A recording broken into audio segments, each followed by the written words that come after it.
साल ये साल हुआ था तो हम तब भी यहाँ पे मौजूद थे और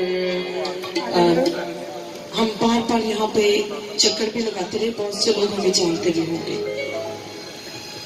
और जब हम यहाँ पे आए तो हमने काफी ज्यादा तब्दीली देखी और खासतौर पे खुदावन के घरों को हमने जब दोबारा से उनको खूबसूरत देखा, हमारे दिल खुशी से भर गए, क्योंकि अपने खुदावंद अपने लोगों को कभी भी तन्हा नहीं छोड़ता। और कोई ऐसी चीज नहीं है इस दुनिया में जो हमें खुदावंद की मोहब्बत से जुदा कर सके। हालेलुया।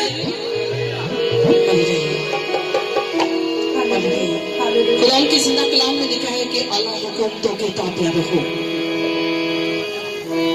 और बेशक हम सब अल्लाह हुक्म के ताबे हैं। और खुदावंद के कलाम में ये भी लिखा है कि मेरे कलाम से ना दाएं मुड़ना ना बाएं मुड़ना। हालेलुया। पीछे आपने ये मेन जो है लिखी है, आपने लिखा है वतन की मिट्टी गवाह है। मैं थोड़ा सा इसको जो है वो करके उसके बाद हम एक गीत गाएंगे। हालेलुया। वतन की